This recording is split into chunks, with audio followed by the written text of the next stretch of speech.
to the class.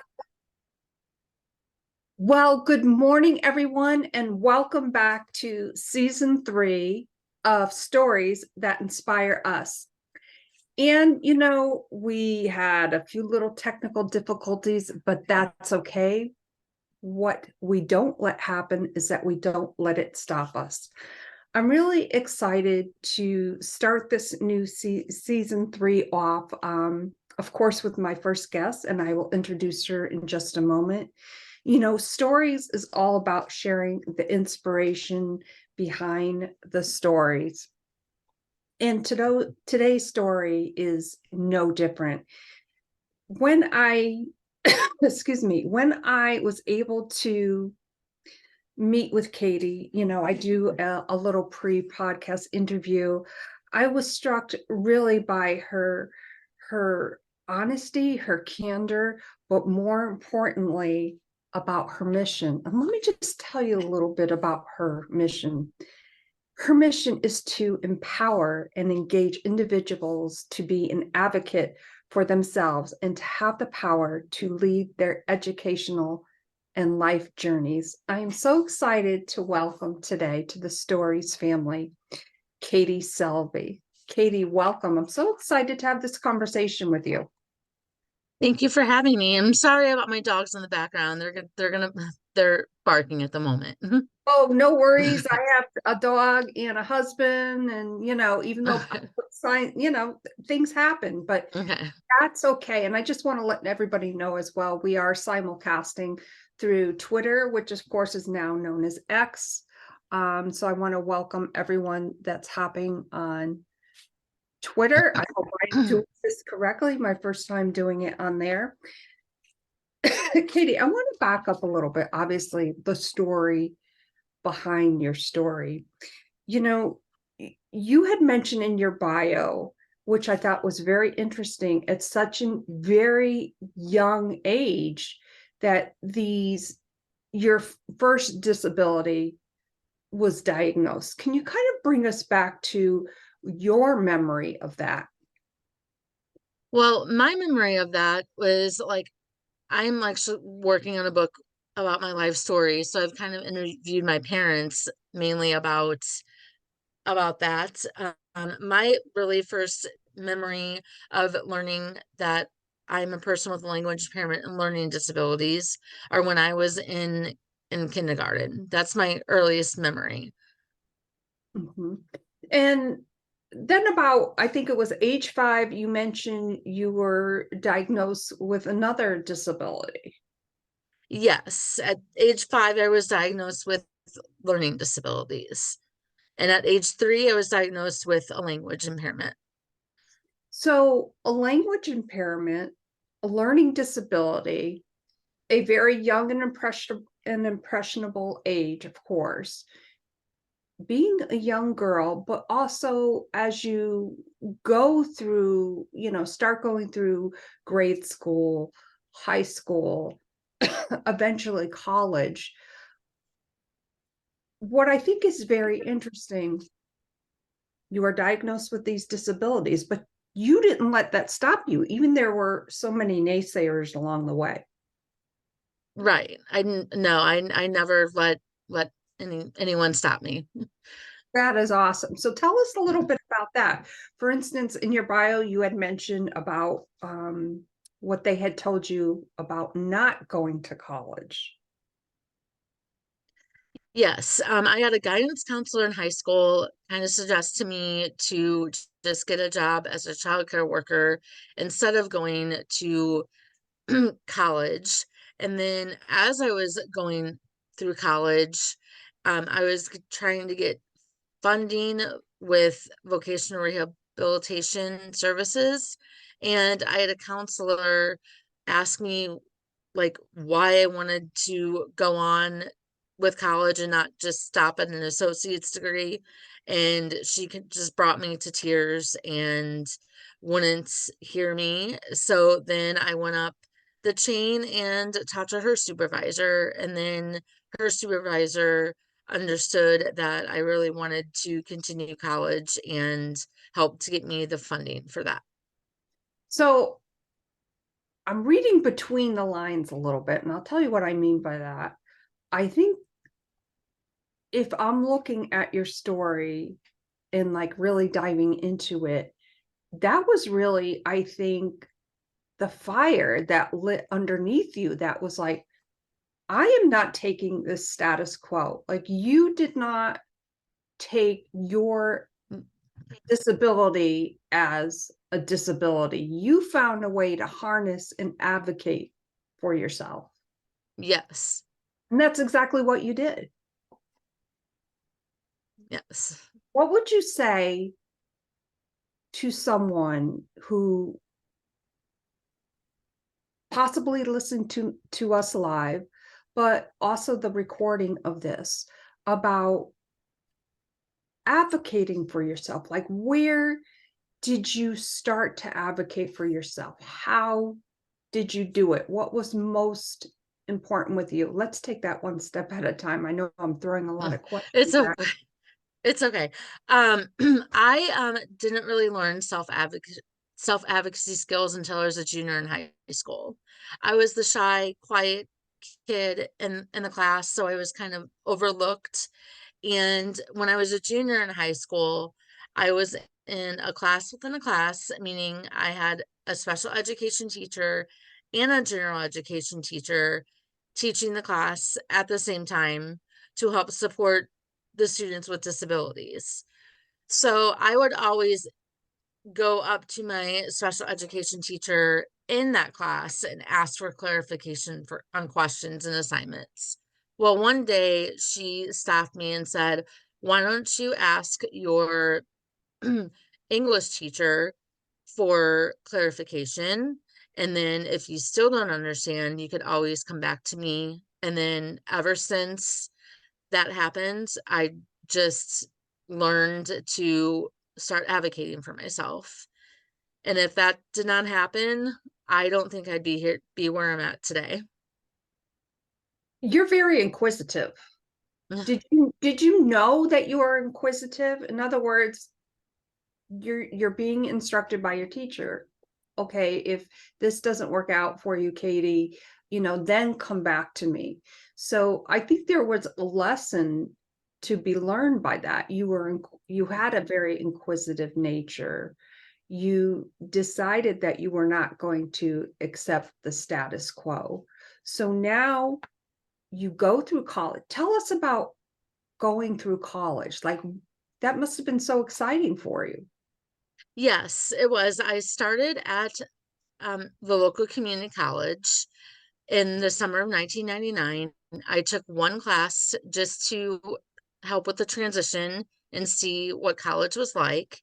And then in the fall, I went ahead and took 9 credit hours instead of the full 12. And then I um, got a degree in early childhood education. And then I was like, you know what? I'm not done. So then I reached out to my access office counselor. I did have a disability support counselor going through um, getting my associate's degree. And then as well as my transitioning classes to the university I went to. And I went through 3 access office counselors until I found the right one that understood me, the third one. And we went ahead and talked about next steps of college, and we are still friends today.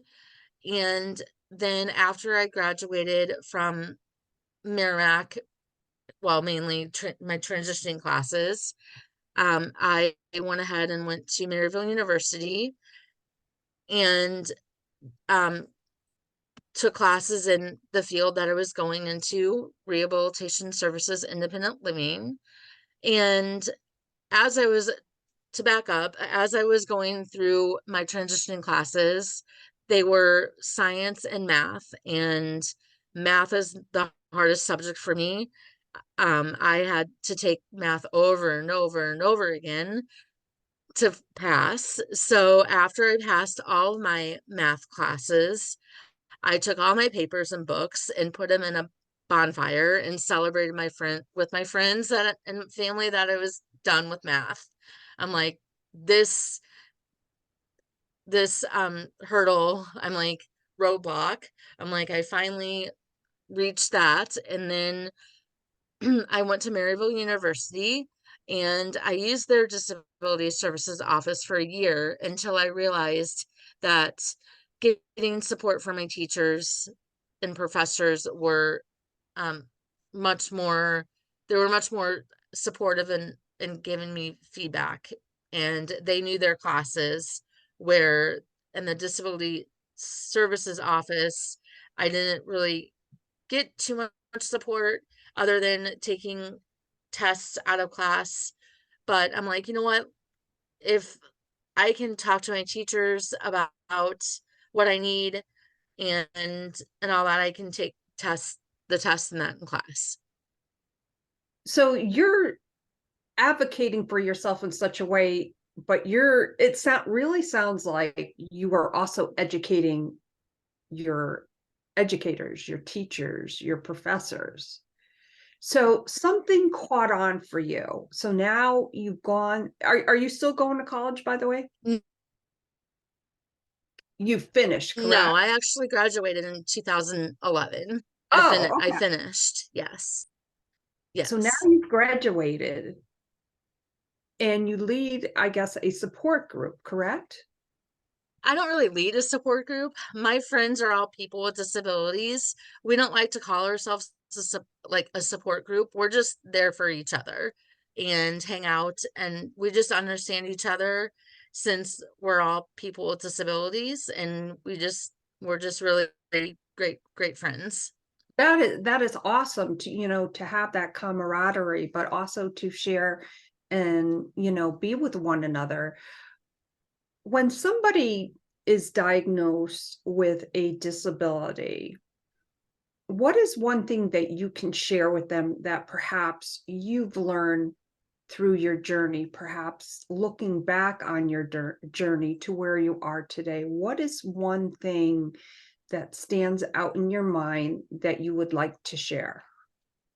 One thing that would stand out in my mind is getting support on being your own self-advocate at a young age. Um, I've made up different handouts from early childhood all the way through college of ways to help gain self-advocacy skills for people with disabilities, and made like a self-management sheet where students could mark like, okay, I am doing this, I can do this, I need help with this. Just learning those skills at a young age will get them just as far as, I mean, as me, Mhm. even though I learned them later in life. I wish I would have learned them at a younger age. So, and that's such a great point, I think. Where do you see this leading you as far as, because I think that's such a great idea that you came up with, learning at a young age to advocate for themselves. But I think maybe with excuse me, somebody younger listening may think, oh my God, this is just like so overwhelming. What is like another thing, as you mentioned, self-advocacy that they can do for themselves? Perhaps getting a parent involved. What would you say was the catalyst for you? Was it your family? Was it your friends? Did you have all of that support?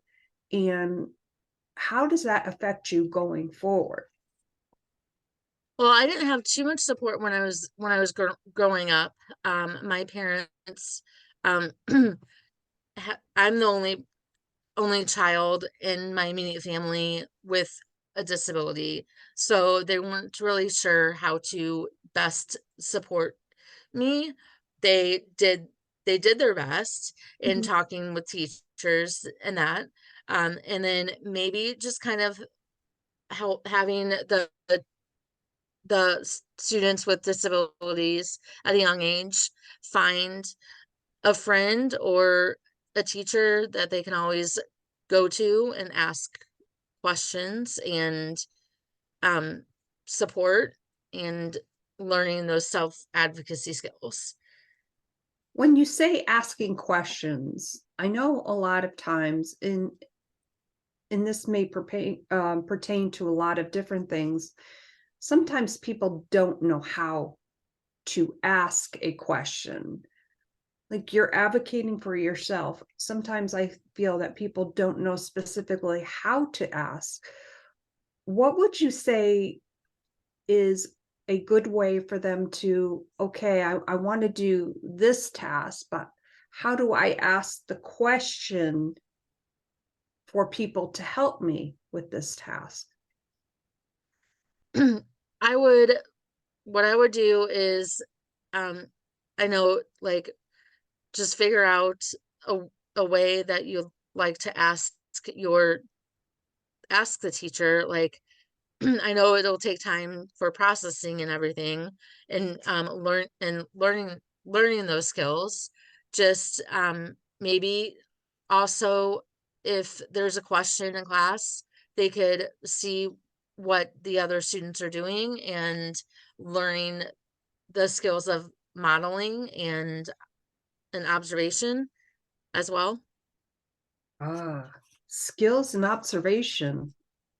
That is so true because I think a lot of times we don't realize in kind of general terms what our good skills are or sometimes what we're good at, and to observe ourselves in a manner where we can go back and perhaps make adjustments that fit to our lifestyle or what we're doing. Yes. So now you're involved with this group, and and every time you talk about your group and your friends, you have this smile that just, you just really lighten up, which I think is so beautiful. What are you doing today to help yourself and advocate for yourself for tomorrow? Well, right now I am a paraprofessional. I work with elementary school students with disabilities. And I think I do that because when I was young, I didn't receive the supports I needed in elementary school. And I want to help teach my students at a young age that they can be their own person and learn the advocacy skills that'll get them where they need to be. That is amazing. And what is one of the best things that you like about that? Because again, I see you lighting up when you Yeah. were about your students. What is one of the things that you really love about that? Or perhaps there's many things all within one. Just seeing them progress and reach their goals um and reach the goals of self-advocacy and social skills with peers. When you say reaching goals, what is one goal that you have for yourself that's maybe on your to-do list or your task list? Like, what is one goal that you are working toward today? Well, today I am working towards writing a book about my life story.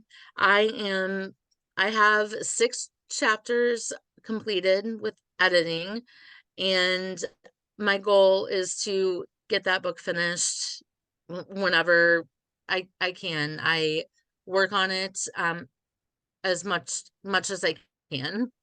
Hmm. What excites you about working on your book? Just I like to share my story with the world. I mean, I do that with podcasts and with my social media accounts. It excites me because there aren't many memoirs or autobiographies about people who live with a language impairment learning disabilities. It's mainly just research-based books, so it excites me to be able to share my story with others so that they can um learn about me, and then as well as what if a person with a language learning disability is looking for a book to read about someone similar to them.